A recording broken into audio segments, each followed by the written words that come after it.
It was another wonderful day in the Village of Grace, and here are two of our ministry leaders to describe it. Hi, I'm Yvonne Brock, the president of the Educators Ministry.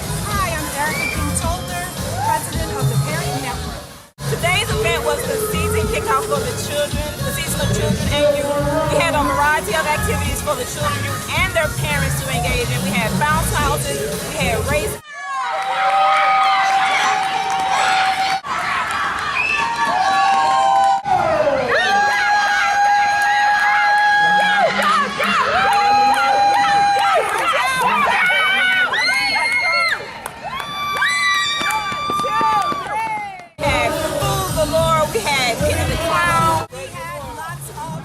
Praise be to God for allowing us to have a wonderful weather and sunshine, and we had a great fellowship this afternoon. For the whole month, we will have various activities hosted by all the children and youth ministries. Activities ranging from parent night out and children meet up. We also have workshops for parents to help their children save their PSAT programs, SAT programs. Also, athletics, we'll be having an intergenerational basketball game at the Boys and Girls Club. And we'll be visiting our world-famous Yankees on June 9th. Meanwhile, also underway in the Village of Grace, tucked away from the fun and sun outside, is an equally passionate group. The Sign Language Ministry is in Convocation and celebrating its 5th anniversary. Open the eyes of my heart, Lord. Open the eyes of my heart. I want to see you. I want to see you. I just want to welcome everybody. I'm Darlene Williams-Smith. I'm just so blessed. We're all so blessed that you're here. I just want to tell you a little bit about how the Sign Language Ministry here at Grace got started. We have a very progressive and visionary pastor, W. Franklin Richardson, and this was actually his idea. I had just started taking classes at LaGuardia Community College in 2010. So my choir, we were preparing for our Christmas pageant, and I know some of you all know this song, Worthy is the Lamb, Worthy is the Lamb, Amen. So it was a pretty simple song, and I said, oh, I think I can sign that. So our minister of music agreed to let me sign it during the concert, and the next Sunday, Pastor said, oh, we're going to have a sign language ministry. I'm like, what are you talking about? Well, listen. First time, and then they're going to say to yourself, how do I know they're deaf? Because you can say good morning, and they just look at you. Right? You figure out maybe. So what do?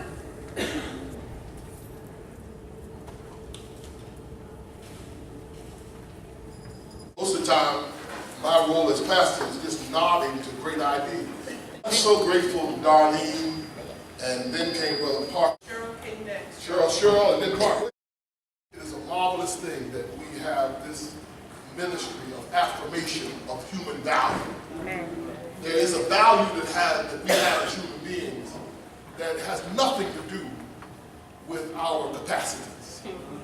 We are innately valuable because God has deposited in us the gift of life.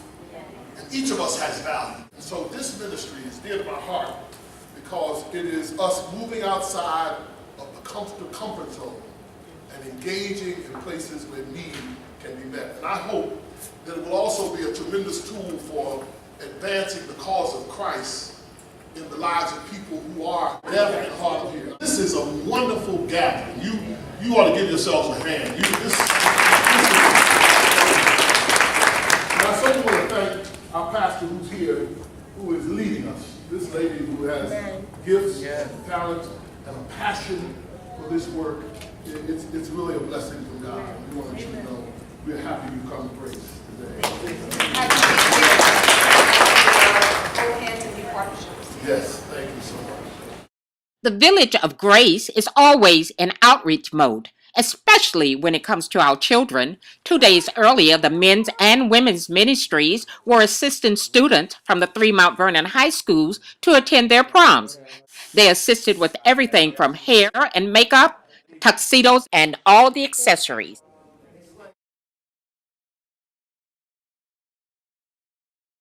Hey, Jordan! Oh, nice.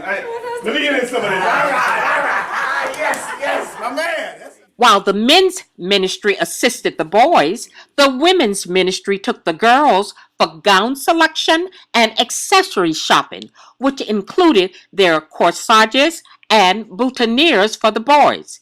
Everyone had an opportunity for their time before the camera for individual and group photos, and everyone's entry into the prom was covered.